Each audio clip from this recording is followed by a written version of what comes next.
Although small on the outside, the Smart has a surprisingly roomy interior, with all the basic amenities you would expect from a 15-year-old car. Although lacking a glove box, the Smart has many intuitive storage areas. It has a relatively large coin holder and cup holder, as well as a plentiful drawer located just below the radio.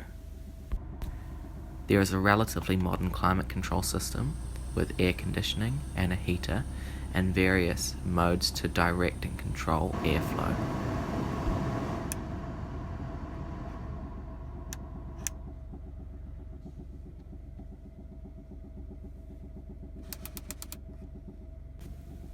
The mirrors are manually controlled, however there are electric windows.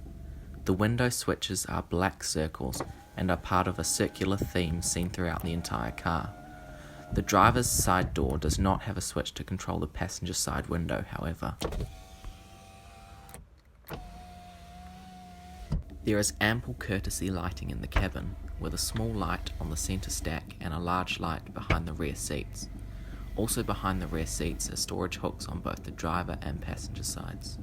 There is a small display which shows the year you are in, your water temperature, and your fuel gauge, and is surrounded by a traditional speedometer and the vehicle's warning lights. As is common with European cars, the indicator is on the left and can be half pressed to activate 3 indications. Interestingly, the display does not tell you which side of the vehicle you are indicating. On the right are the wipers, which have multiple speeds and can spray washer fluid to clean the windscreen. There is even a rear wiper and washer jet to clean the rear window.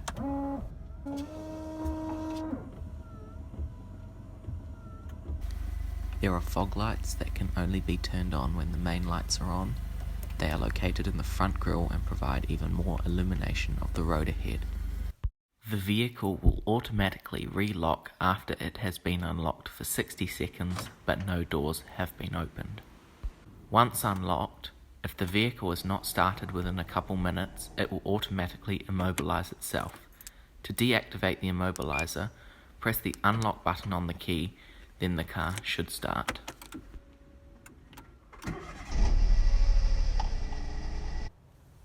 There are 2 convenient ways to open the boot.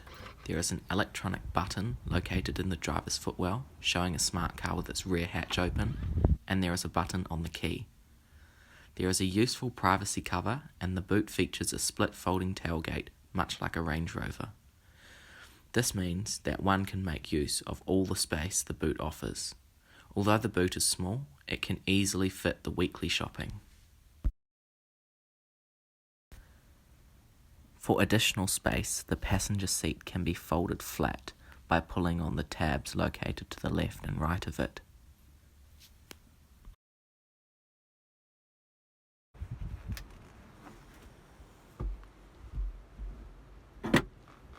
There is a lockable fuel door that unlocks when the vehicle is unlocked. The Smart takes a minimum of 95 octane fuel. The heated rear window button and hazard lights button is located at the top of the centre stack and are easily accessible to the driver. There is a grab handle on the passenger side of the vehicle, but not on the driver's side of the vehicle. There is a lovely glass roof which gives the cabin a larger feel, and there is a small shade that can be used to block out the sun if one desired to do so. The Smart has very small sun visors made from a material with tiny holes through it. Both the driver and passenger visors have mirrors, however only the driver's side has a mirror flap. To select gears, you start from neutral and shift down to engage reverse. You shift to the left from the neutral position with your foot on the brake to engage first gear. Pushing the gear selector forwards while driving shifts up a gear, while pulling it back shifts down a gear. Pressing the button on the side of the selector engages automatic mode. The dashboard strangely has a form of hard carpet on it. You may have noticed by now that the Smart has a circular theme running throughout it. The key is a circle, the rear lights are multiple circles, the petrol filler flap is a circle, the petrol gauge is measured in circles, the water temperature is measured in circles, the speedometer curves round in a semicircle. There are blue spheres on the ends of the indicator stalks, and there are spherical air vents. This all fits with the idea of fun, which is something the Smart achieves in spades. It's now time to see how it drives.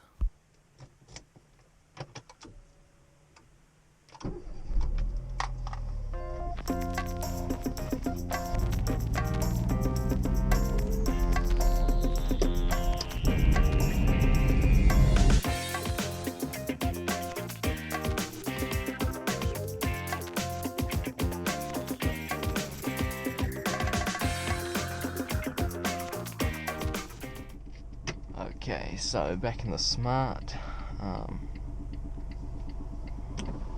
that the rain has stopped, there we go. Doors lock automatically at 15 kilometers an hour.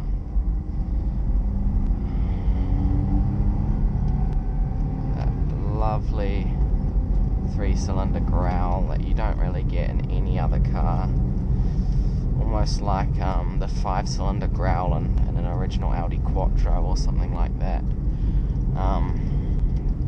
Now the Smart, it has become a bit of an automotive joke among some people, and I think that is quite an unfair status for what is quite a revolutionary vehicle.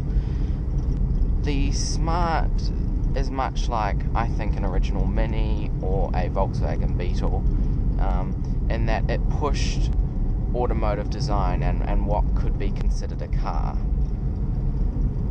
It's got this buzzy 700cc 3-cylinder with a turbo, developing 50 horsepower. So the car is quite zippy, considering the car only weighs 500 kilos.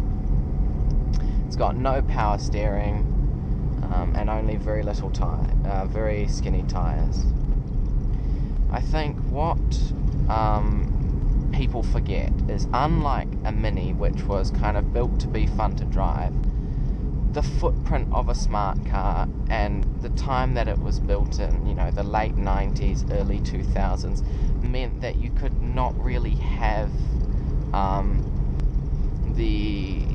it was bound to safety standards that the Mini never had. So for what the car is, yes, it's not fun to drive compared to an original Mini, which, you're low to the ground, you feel like you're in a go-kart, you've got a manual transmission. It's different, and I think it's wrong to compare it to the Mini as well. Now, where I think this car is fun is, how could you not feel this is fun? You've got these little air vents that are like periscopes out of the dashboard. You've got this great little engine. It's tiny. Everyone looks at you. You get waves all the time. People just love this car. It's quirky. It's fun. You've got the glass roof. Everything about it just, is fun. So I think it's a crime to criticize and make fun of what was and what still is a very bold and new take on what a city car could be. It stands out from everything. Now cars, with all the crash regulations, they all look very, very similar, and this still, even 15 years on, people still think it's a new car. It's almost like a Porsche 911 in the sense that it has not seemed to age. And it's just, for what it is, for the design brief, build a relatively modern city car with minimal compromises. I've got air conditioning in here, I've got a decent radio, I've got a heater, I've even got a rear wiper, I've got interior lights. It's a car. It feels like a car to drive, and it's fantastic. Also has an incredible turning circle, which I'll demonstrate. I'll just check over my shoulder and back on the road. Just give it a bit of beans.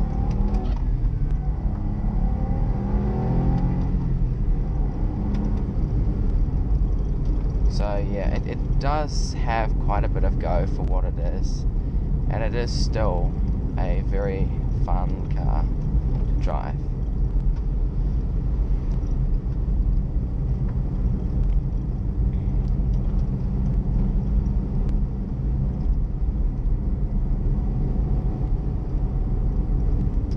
Now it's got this 6-speed Tiptronic gearbox, and when the car was new, the gearbox got bashed for, and it's slow, okay? Any late 90s, early 2000s automatic or Tiptronic gearbox is going to be quite awful. But I think, given the type of car this is, would you really want a manual transmission, considering this car was aimed at people who lived in, for example, Rome or London, where there's a lot of congestion and where you'd never really be able to get off the clutch. You'd just constantly be on and off the clutch in stop-start traffic. So I think the gearbox is fine. It is pretty awful in automatic mode, which is activated by pushing a little button on the side. You'll see an A pop up in the display. So now it's in automatic mode, but I think most people would drive it in Tiptronic, where they get a selection of 6 gears, and we can change gear at the right time, basically like in a proper manual. Here comes the rain again. The seats in this car are very comfortable. You've got a nice amount of lumbar support. The bolsters are not too big, but they do hug you a little bit.